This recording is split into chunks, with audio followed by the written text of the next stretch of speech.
Hey guys, I'm making another video on the Dakota Access Pipeline. I made the first video, just published it, and had a lot of information in there, but there's other information people want covered, so I wanted to do a little bit more.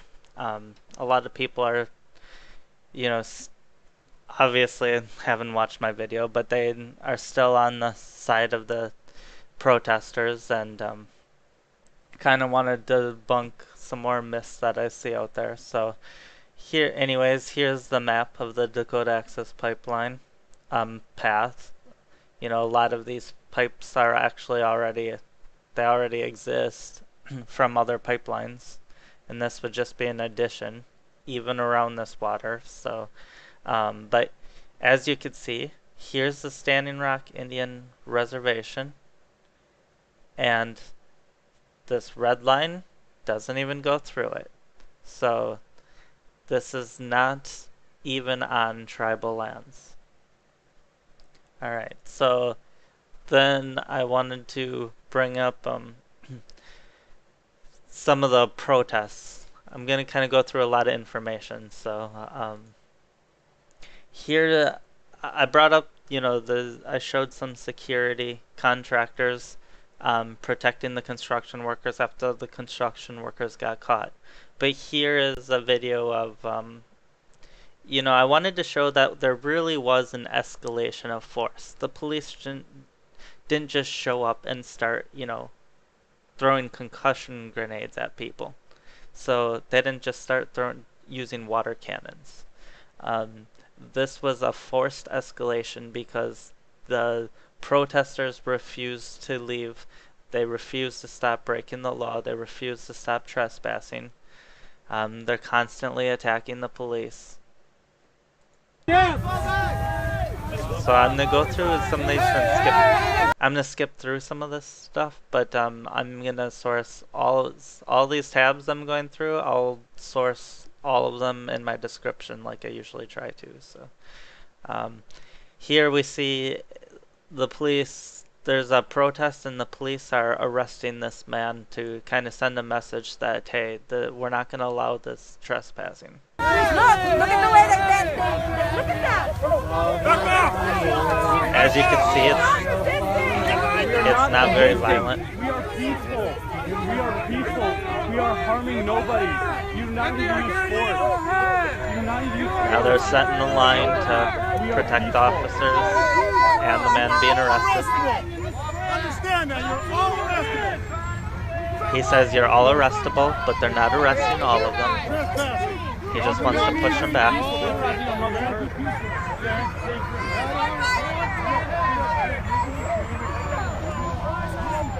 As you can see, there are these trucks, and there's this guy heavily geared up. Family, peaceful prayers. And the heavily militarized police aren't really doing much. They're giving the orders, but to these other guys. These other guys are the ones handling it. They're actually trying not to look militaristic. You're not here to fight. You're here to love. So anyways, that's that. Now they're just standing in lines with their signs. See, the police aren't really doing too much. Okay, so that's that. The police really didn't do too much. They arrested that one guy, sent a message, and pushed everybody else back, and that was it. So then you get the there have been lots of intermediate levels, but now this is some of the more later stuff from TYT. They're gonna be pro-protester. They always are. I've never seen a side, one of their stories where they took the side of the police. So maybe there's one or two, but it's almost always taking the side of the protesters. You don't want it? You only got a couple left. So they're spraying Everyone water. in the crowd is coughing. And the point of spraying the water is to get them to disperse. So there's you have the right to protest, but you don't have the right to break the law. And people are trying to say this water is lethal force. It's not lethal, or half that crowd would be dead. It's so someone can die from it, but it's non-lethal. Once you get hit by the water, you leave, you warm up, you're fine. I mean, there are people who do the polar plunge. I live in Wisconsin, and in college, there are people who always did the polar plunge in Superior Lake, like in the middle of winter, And obviously that's without clothes and all of that, They survived jumping into a lake that cold. So the weather actually here, it's like 26 degrees, they claim. The high was like 34 degrees or something like that. The high was above freezing, and this is at night, so it's mid 20s. That's not really that cold. If you're gonna get hit with water, it's gonna get cold if you sit out there, and you probably can get hypothermia and stuff like that. But if you sit out there long enough, but you're not just gonna instantly have hypothermia. Spitting up due to the heavy amounts of tear gas they're firing into the crowd. It does depend. I should mention, it does depend how cold the water is too, and the water is probably cold, so you would want to get out of the cold rather quickly, but it's far from lethal.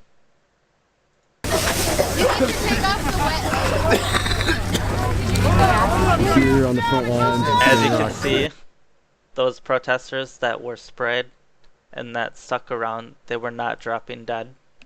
DAPL protest. This is a medic. So basically we have water cannons that are aimed towards our water protectors.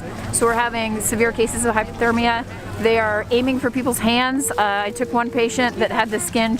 I don't know how you really say they're aiming for people's hands with a water cannon. First of all, they're not that accurate. And second of all, they're spraying at people. Like,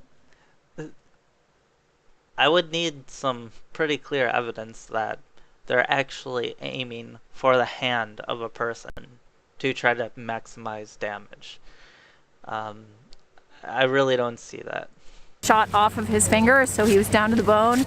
They're also aiming for the And I believe something like that can happen. Like, with crowd dispersion like this, accidents can happen. I mean, they're firing at a crowd, and they're not really looking at each individual. That's kind of the problem with these things. So then you fire into a crowd, and they're kind of depending on the crowd, the individuals within the crowd, to not get hit directly to a lot of this stuff. And obviously the police should avoid firing directly at people with concussion grenades and stuff, but there is always the potential for it to happen, and that doesn't mean that it was done on purpose to hurt people. I mean, to say that's going pretty far. heads. There was another brother that got shot in the head and was losing consciousness. So it's pretty deliberate, and it's pretty violent. Woman got shot. Well, the spraying is deliberate, but I don't know if they're actually targeting. In the head too, said this gentleman. It's a supply run, basically, coming back to the front lines. Shooting smoke bombs and getting into the ground, and we were trying to throw them back, but it's... Okay, see what he said? They're trying to throw smoke bombs back. Remember that. It's too hot and it's getting into our face, and they're just spraying over there with cold water, freezing cold water, and keep on gassing people, keep on macing people. This is not okay. We're here to be peaceful. Putting their lives at stake to protect the water. It looks like he's eyeing up that We're really smoke just bomb looking at mass. right there to try to pick it up and throw it back, but then he's like, better not. Hypothermia right now. We've got trucks getting clothes and getting the wet clothes off of people. Okay, great. She's hypothermic. And it's a good thing that these medics are here to help these people, and the police knew that the medics were here. I mean, the fact that the medics are here show how organized this situation actually is. You know, this is from a George Soros funded group. So it's called Earth Justice, and you know, they're using the Native Americans as their little pawns, and it's disgraceful. And some of the Native Americans get on board, but a lot of them are being hurt by this. The roadblocks force them to travel up to 40 miles out of their way in Cannonball. I covered that. And, you know, a lot of these protests, or a lot of the tribe members are actually sick of these protesters and want them out. A lot of the protesters are from out of the country and out of the state. Like they said, from Germany, Japan, and places as far as that are all the way here protesting. Washington. I love it. So you can see how much of it. Responding with violence and cruelty. We're just here to defend the water. We'll talk about it later. They're shooting people with mace, water, and rubber bullets. Look at that. Do you think that with all that smoke and everything, you know, with this water cannon, that they're targeting people's hands with that? It's down there. We've already seen a lot of head injuries tonight. People being shot. This man just got shot directly in the head. We need medical transport! So this man got shot in the head with a rubber bullet. I saw him go down. He was shot in the side of the head by a rubber bullet. So first of all, I don't think that was on purpose, because you have a large crowd.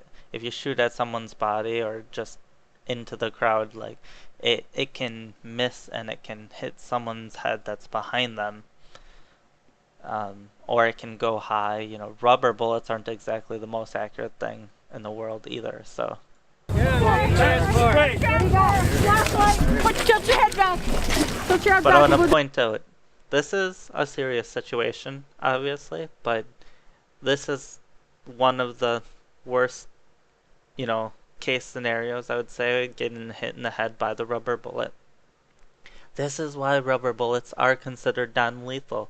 If that was a real bullet, you'd be dead or have severe brain damage. This guy appears to be okay. He's got injuries and he's bleeding. But the guy that got hit in the head with, you know... Do a little bit of water. Well, this guy's just... You gotta keep your eyes open, sir. You gotta keep your eyes open. Keep your eyes all the way open. Okay, brother. But back to this guy. They got him covered. He's got a head wound. He's got a head wound. See?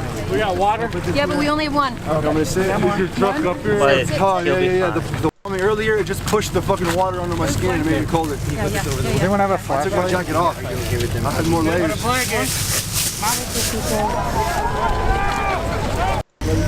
Yeah, hold on, stop.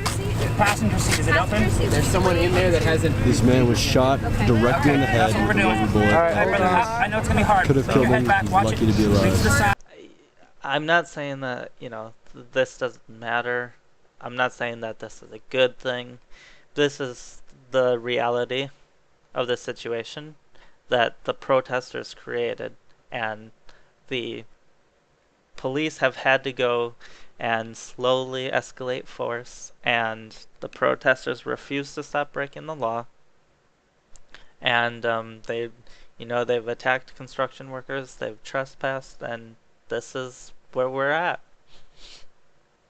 Yep, I know. Even if you do that. The thing is, it's not about avoiding Native American lands. That's not what they want. They want a complete shutdown, and it's mainly from the native from the green energy, or the environmentalists, I should say. It's mainly from the environmentalists. Keep in mind, there's a lot of money to be made for the people making the green energy, and it's, you know, the people who are invested in green energy, who believe it's the future, they have lobbyists too. And these environmentalists have lobbyists. And a lot of what they want to do is to make money for the, you know, they're working in favor of the green energy companies. So it's not like these people are, you know, these environmental groups are necessarily doing something out of the goodness of their heart. It's a lot of this is based on money. Don't kid yourself. Just look at how organized this protest is. I mean, they have medic vehicles, for crying out loud. They had gas masks prepared, so you know they were intimidating cops and going up to cops. There was another video I saw. I don't, you know, I wanted to limit how much of this I showed, but where they're going up to the police and they had gas masks on, and you know some of these were big guys and they're just spraying, and the police tried spraying them, and you know they could breathe fine, and they were just like, what, like spreading out their arms like, you can't do anything to me. And it was a very aggressive stance. It was taking on the police, and that's not what a peaceful protester would really be doing if all they wanted to do was bring attention to the issue. So here's on to the more the articles instead of the videos. This is by The Atlantic, which leans left. I tried to get sources, a lot of the sources from the left side.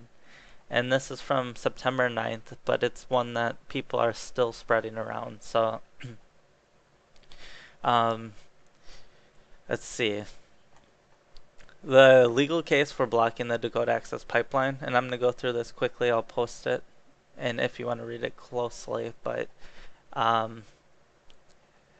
obviously this is being compared to the Keystone XL pipeline. I talked about that in the past. It's not exactly the same, but this one has the permits. The Keystone XL pipeline doesn't, or didn't. We're talking about how this could threaten the water source, and they'll bring that up a lot. In one video I saw this, they said that they call themselves water defenders, because they think that if they call themselves protesters, then the police can invoke laws about protesting, and so they're trying to avoid and get around those laws. So instead, they're water defenders. I don't know if that would hold up in court, but that is that's their thinking. So if you think they're actually about defending the water, no, that's just another. And maybe I'll try to find that video again, but it's just another front to push their agenda. So going through, I'm trying to skim some of this, sorry. Okay, so then they brought up the pipeline will pass through, or it will likely destroy native burial sites and sacred places. So, what does likely mean? Like, is it going to or not? If you're gonna try to stop this, you better say, like, you better have some evidence that it's actually going to. So, and the thing is, if you go through this video, like 24, or this article, like 24 hours beforehand, like all of a sudden new evidence starts popping up that there's sacred sites and stuff. I think this was before the court case. And you know, this seems very convenient. And then they go on to claim that, oh, while they tried to create an injunction to stop it, the people went, the company went in and destroyed all of the evidence of. They're not even sure where the burial site is, but there was something like on the land that is a sign that a prominent chief is buried somewhere, and it's like, so they have a clue to a clue to a clue where, maybe something exists that might happen, that might be damaged by this pipeline. It's like, that's not very good evidence. Oh, and by the way, that original clue was destroyed. They don't even have it anymore. And might have been destroyed by the workers.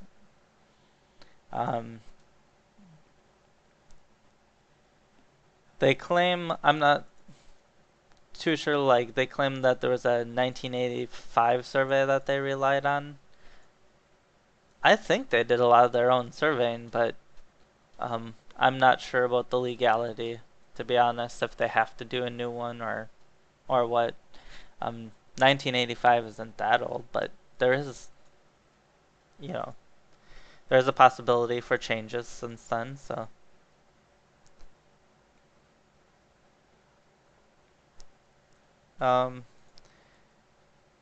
So then we continue, and that's pretty much it from, I think, from this article that I want. There's a lot of information here.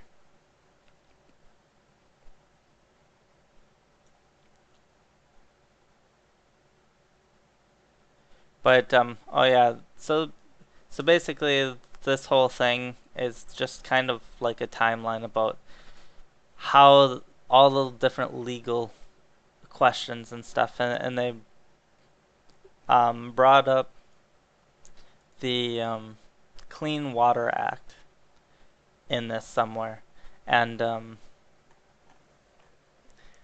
so I went and looked up, the Clean Water Act conundrum, as this article puts it. And basically, there's no precedent, is what this article's saying. And I'm not gonna read too much about it, but if I want you guys to do, more research on it yourself to actually go into the sources and read this stuff. But effectively, there's not a lot of precedent. It would be up to a judge to decide, is basically what they're saying. And it's not even about the corporation itself. It's about the what do they call it? The corpse, the Corps, or whatever, the Army Corps or whatever. That's yeah, the U.S. Army Corps of Engineers. Sorry. It's more about them because they have multiple different positions, and they're trying to put all these positions together so they don't look bad. But that really has nothing to do with the corporation itself. So, in the end, what's important to remember is this all did go to court eventually, and the judge ruled in favor of building the pipeline. So then we move on to and back to the protests.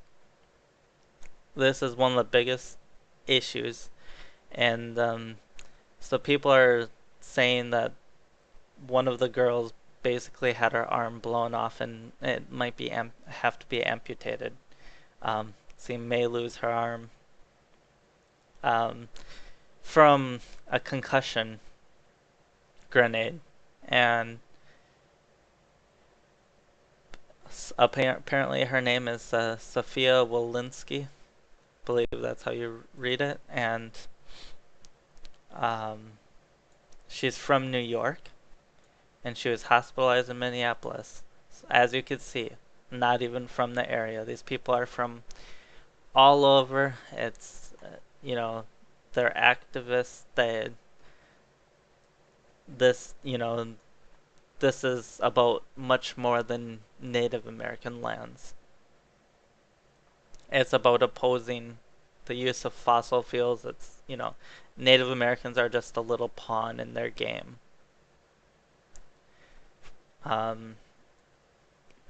So as you can see, there's an exploding concussion grenade. But remember, concussion grenades, they're meant to stun and be bright and loud, and it kind of blinds you, disorients you, and you go deaf for a little while, or not deaf, but it's hard to hear for a little while.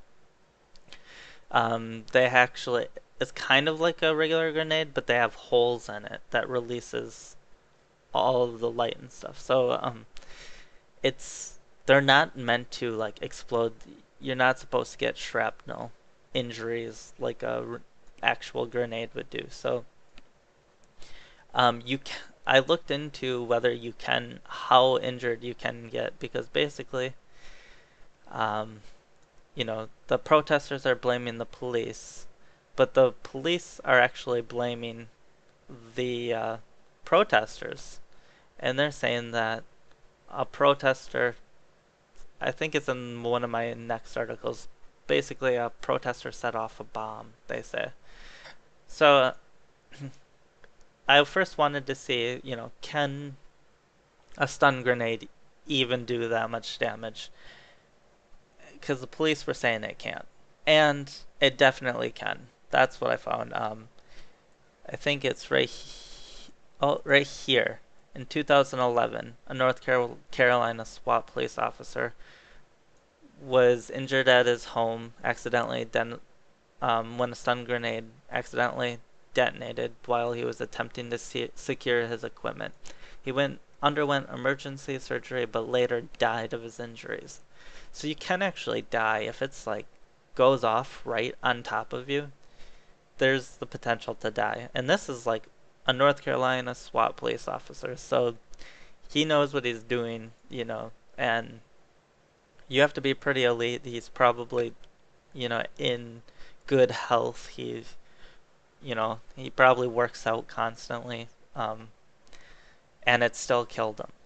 So in January 2014, a man was injured during rioting caused by 2014 Ukrainian revolution after he attempted to pick up a live, undetonated stun grenade. Now remember when I told you to remember that they were picking up smoke grenades and throwing them back, or trying to? That by their own words. And then there was some video evidence of it looked like a guy was trying to go up to one but decided against it.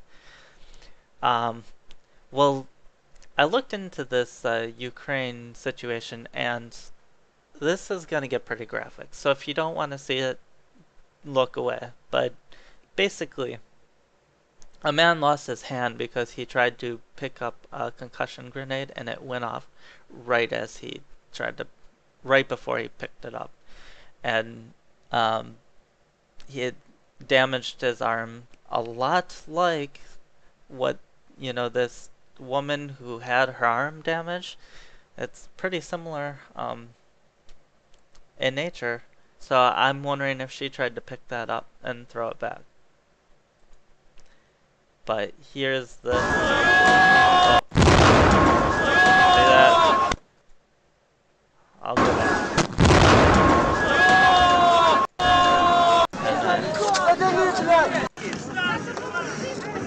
That's what happened. So, yeah, let's get off of that.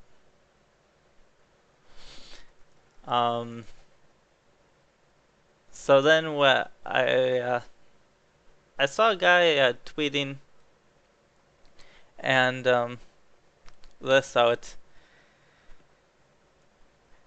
and basically there's a new law that they're trying to pass, it looks like.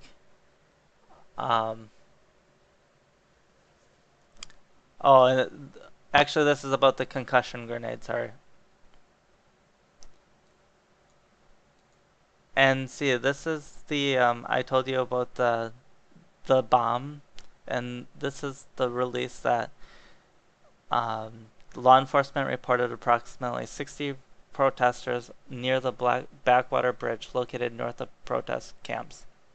By this time, unlawful protesters activity had de-escalated, but law enforcement noticed two males and a female using a barricade of plywood wrapped in a blue tarp to hide their activity under and around remaining burned vehicle located on the north side of the backwater bridge.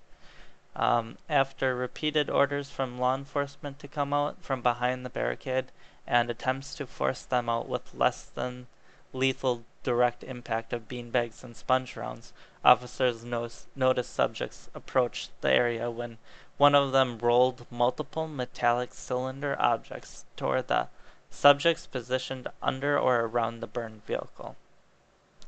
The subjects were given opportunities to retreat back, but it became obvious that they were tampering with the vehicle or planting a device, said Highway Patrol Lieutenant Tom Iverson. Their strange mannerisms led law enforcement to believe that they were there for a purpose with a calculated effort to either cause harm or breach the line. This screams of, organized violent protests, much like a lot of the Black Lives Matter stuff. After the cylinders were rolled near the burned vehicle, an explosion witnessed by law enforcement occurred and several protesters ran to the area, pulled a female from under the burned vehicle, and fled the scene. The law enforcement had received information that protesters were using 1-pound propane cylinders as explosives, and the North Dakota Bureau of Criminal Investigation, with support from the Federal Bureau of Alcohol, Tobacco, and Firearms, recovered 3 of these propane canisters from the site of the explosion. Investigators also collected rocks and glass shards consistent with the design of the Molotov cocktails and were used as weapons against law enforcement. Investigators collected other evidence from the scene, and their investigation is ongoing. So, well, I guess I'm almost done. Let's just continue. We are aware of the information about the woman on social media and has claimed she sustained injuries to her arm due to law enforcement tactics. The injuries sustained are inconsistent with any resources utilized by the law enforcement and are not a direct result of any tools or weapons used by law enforcement, said Iverson. The incident remains under investigation by the North Dakota BCI and ATF.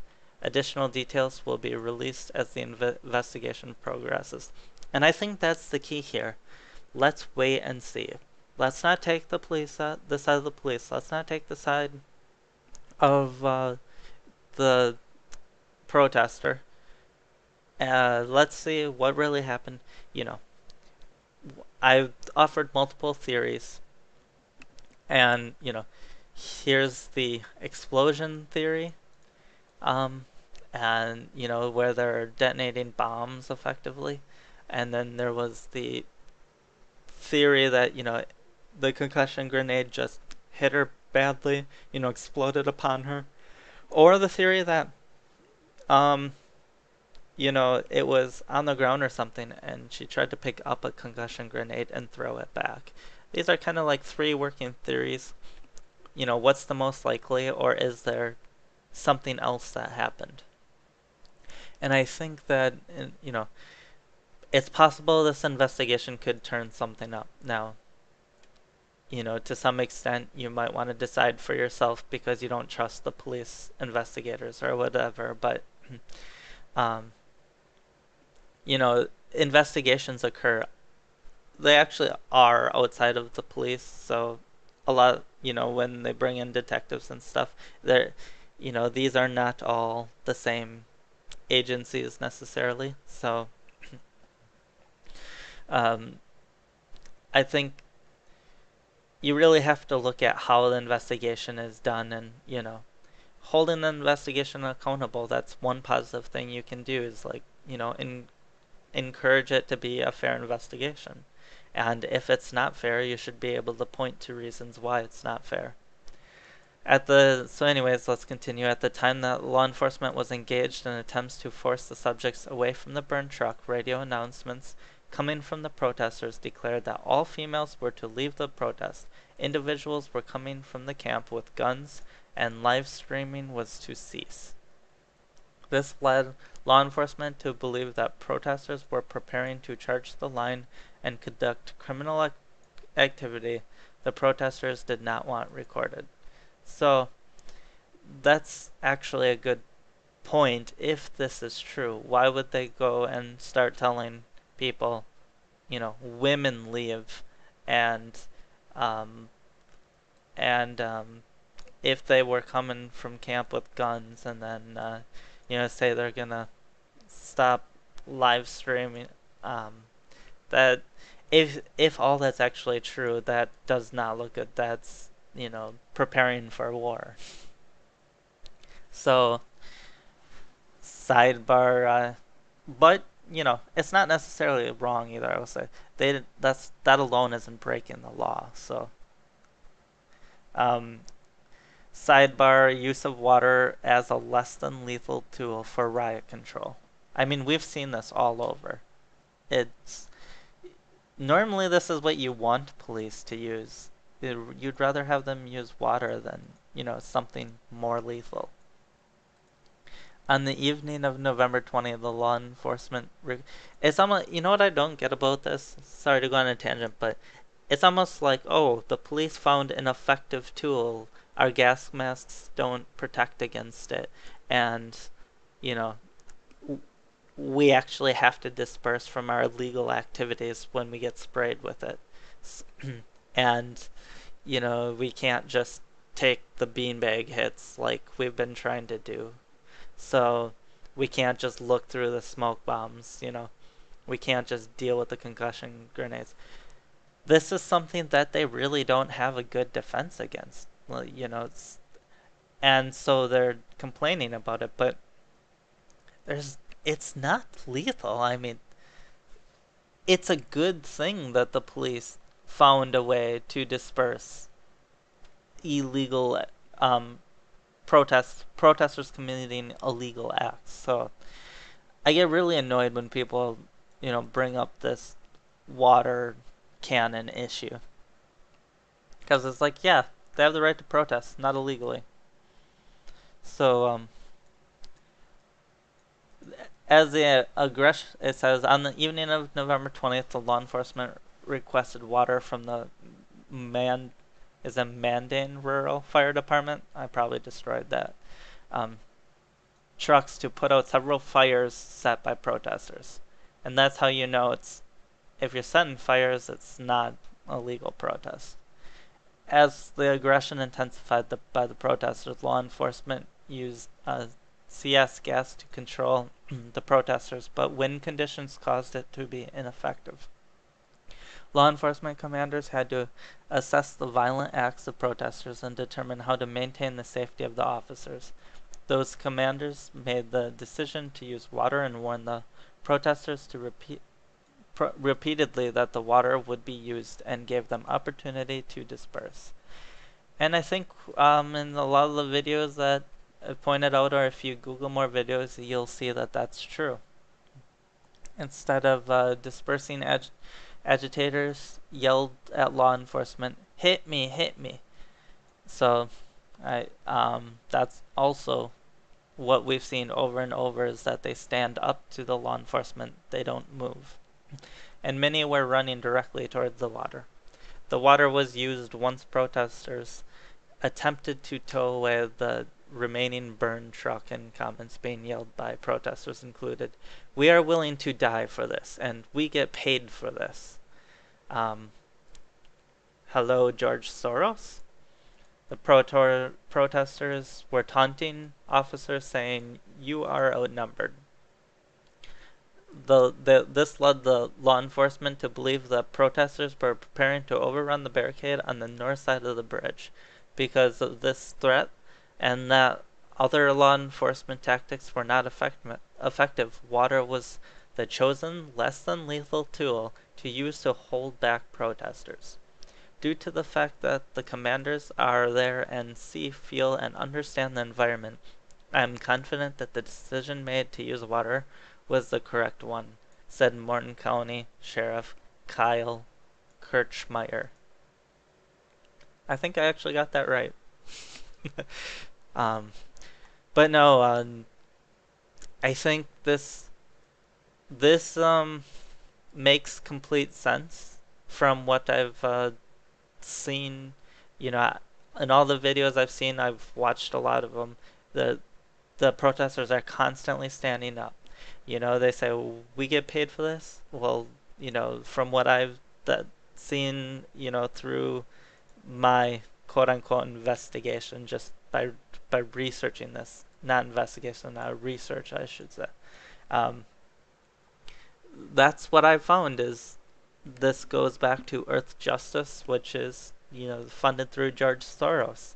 Um, and we've seen protesters in like the anti-Trump protesters and the Black Lives Matter protesters. They come from out of state. You know, this is all from George Soros funded activity. They get organized by these outside groups, and then, you know, people on the ground that are in the area are paid to get in on it. And when you look at it this way, suddenly you can see a very different issue here. It's much bigger than you would originally think. So, Washington lawmaker proposes bill to charge protesters with economic terrorism. Okay, so this is kind of one of the issues, and this article's actually anti-police for the most part, or I should say it's on the side of the protesters. So if you want to read this, feel free. But basically, this is saying that they want to introduce legislation that would. I'll just read this part. Erickson has prepared a bill for next year's legislative session that would create a new crime of economic terrorism, the senator's website states. The measure would allow felony prosecution of those intentionally breaking the law in an attempt to intimidate or coerce private citizens of the government by obstructing economic activity. So basically what this tells me, it's kind of like a hate crime law. It's, you know, a hate crime isn't really a crime by itself. It's an additional crime. It's like an amplifier, actually, is how I would say. It's like you're already breaking a law by harassment or murder or whatever, and now we've determined it's based on hate of a group. And now we're going to give you extra time because it's a hate crime law. Well, that's what I see this bill as from this explanation in this article. So Fox, apparently this comes from Fox News. I haven't seen the actual Fox News article on it or video on it, but the first thing to be clear about is that you have the right to protest, they said on Fox News, and you can protest Mr. Trump all you want. You can misspell fascism on a sign and carry it around the streets. That's not what we're going after. What we're targeting are the people who take it to the next level. You have a right to protest. You do not have a right to harm to people or to personal property. And this is intended to protect the citizens of my state and people around the country from those that get out of control, or from the organizers of these protests that get out of control. And to some extent, see, I question whether you need a law like this, because there are already laws to take care of these people. Like, you can already get them on disrupting the peace or things like that.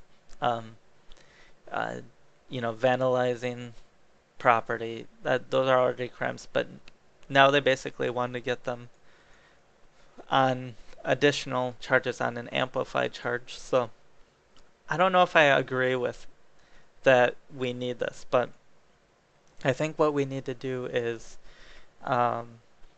charge people earlier for breaking these laws that are already on the books. However, you know, maybe the current laws just aren't strong enough. You know, maybe I can see something for, you know, if a protest is organized and then people go and break the law on purpose. It makes it dangerous for everybody. Maybe if you could get a ringleader or something and you can prove they're a ringleader, that then something like this to tack it on could be useful, and moral. But at first glance, I lean against it. But I mean, I still think that we're not targeting these people enough when the actual damage is being done. They're getting away with it too much. And I think a law like this would actually make things safer for legitimate protesters. Because legitimate protesters don't go breaking stuff. They don't go committing violence. That harms the image of their movement. And if they're trying to be peaceful. Now, the reason these organizers are out there committing violence is because they think that by doing damage, and remember, it's not damage to their stuff, because they travel around the country and the world. So by doing damage to other people's stuff, they can cause economic harm. And it's, follow the dollars. The more economic harm they can do, the more they can bully people, like organizations, into giving them what they want. They can bully the police into backing off. Or that's the idea. But what the police are finding out is the more you give in to these George Soros funded groups, the more they try to take, the more damage they'll do. So you cannot give an inch or they'll take a mile. So anyways, I think well, it's a lot of people misunderstand the bill. They think that it's an assault on the right to protest, which it's not exactly. It's basically just saying you cannot harm other people, and in Washington, which actually protects protesters. And in Washington State, we're seeing organized groups forming to abuse the protest system against our energy infrastructure. And that's really where this bill started from. Okay, so as you can see, it is tied to the DAPL, and not just that, but economic terrorism, quote unquote, economic attacks all over the country. And this is environmentalists have a long history of this.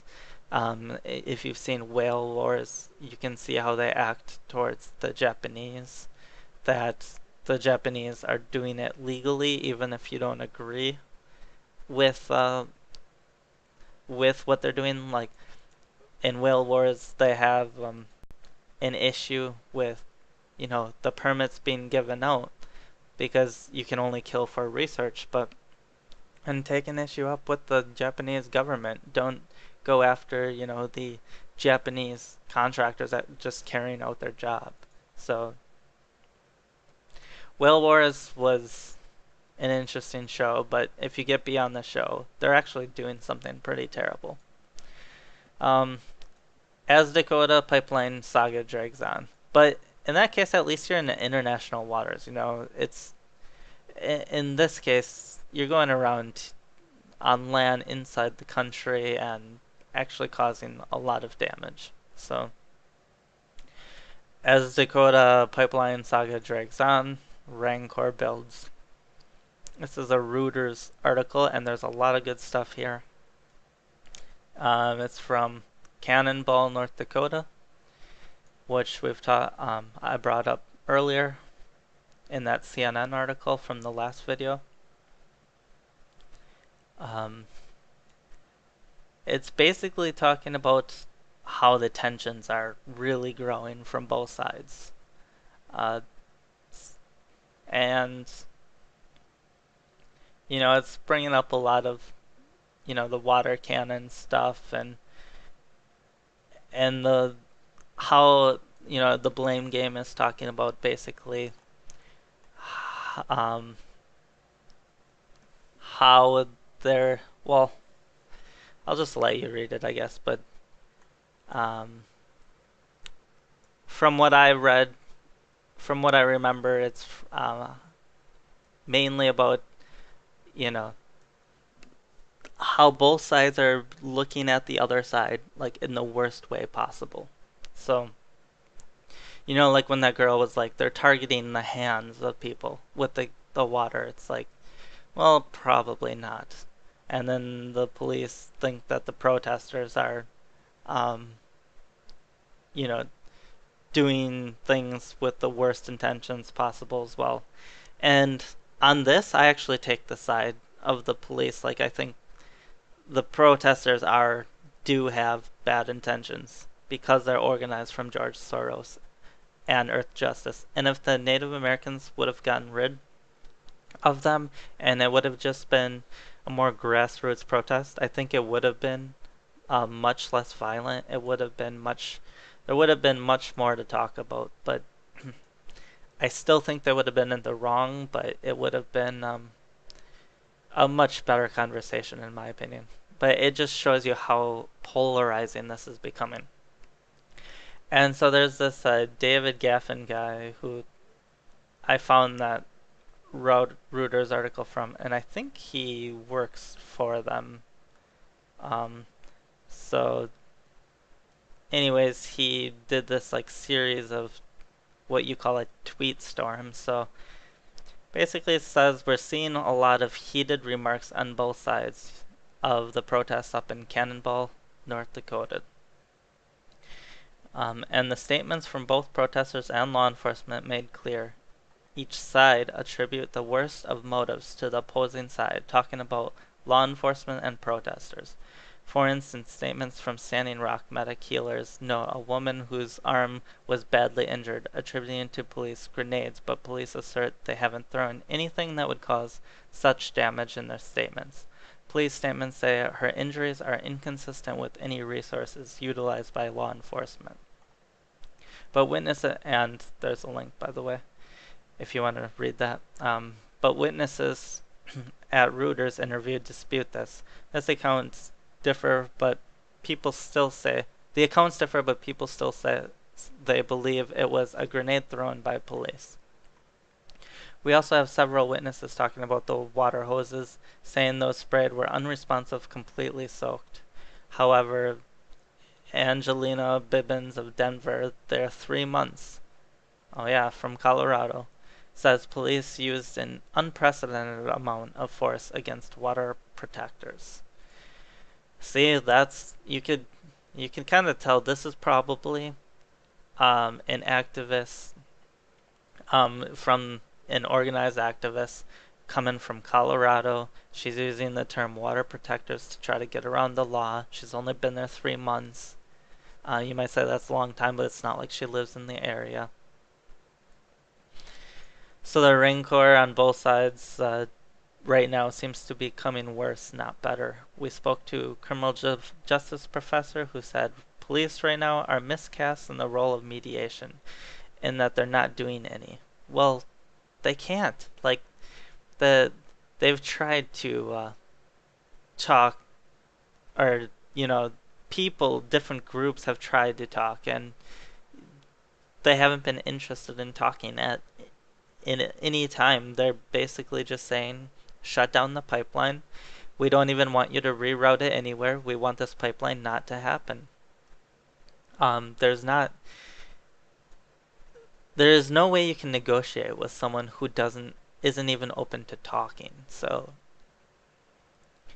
John DiCarlo of University of New Haven says North Dakota governor is asking police to do a job that they are neither intended to do or trained to do. The governor should say, okay, it's time to mediate this. We cannot hurt our citizens. Well, most of them aren't your citizens.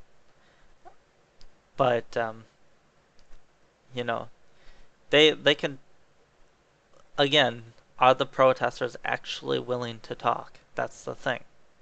And citizens have to understand that they have to respect our government. But they're not. That's the thing. That's DiCarlo quote. Calls it a no-win situation. There's a way to win this.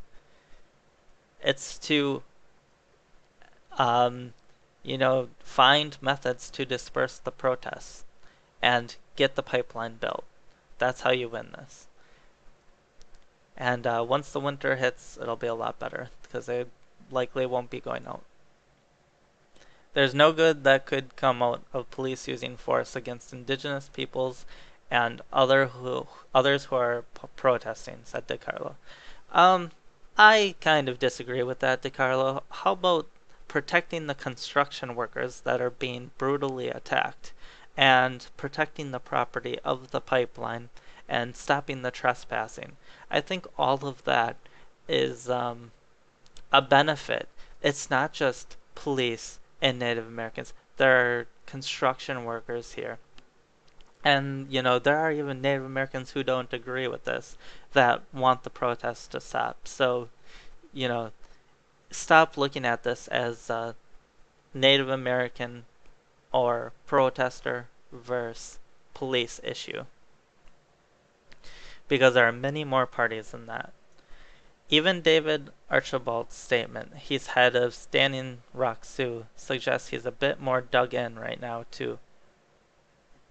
And anytime you're backed into a corner, you react, he told Ernest Schneider, Ernest Scheider, I think is how you say his name, national energy correspondent at Reuters, who has been a big part of North Dakota reporting for ages. I'm going to leave two statements here that illustrate how rhetoric is getting more heated.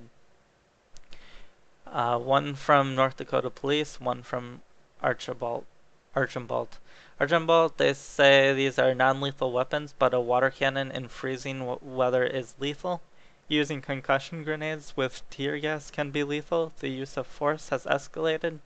Archambault, keep that last line in mind. Morton County Sheriff Kyle Kirchmeier, the last few nights violent factions have hijacked the Standing Rock Sioux tribe. Both statements suggest sides are digging in, at least in terms of rhetoric.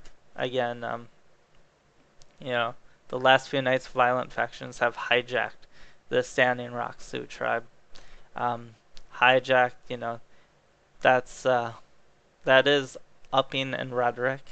Using concussion grenades with tear gas can be lethal. The use of force has escalated.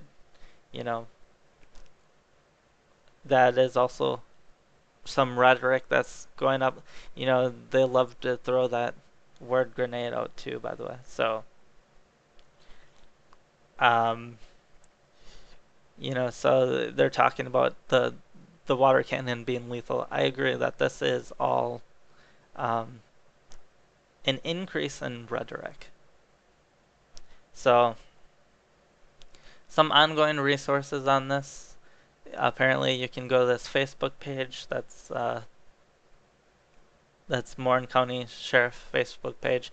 I would just say follow this guy, David Gaffin. He's posting tons of good stuff on it. They apparently did a Facebook Live video, so he's an energy editor at Reuters US, all things oil and gas, former writer of Wall Street Journal's Market Beat blog, author of Never Buy Another Stock Again. So, he understands this really well. He's going to give both sides of it. To me, he's been objective so far. I don't really know where he stands on it. My guess is he stands against the protesters, but I'm not actually sure on that because he's doing objective reporting. So, anyways, check him out. I'll post his Twitter. I'll post all of this stuff in there. So, I will talk to you guys later. Hopefully, I made another good video to help debunk a lot of these myths. Some people said my last video was too opinionated. So if this one was a little boring, sorry. I tried to get a lot more information in that's fact-based.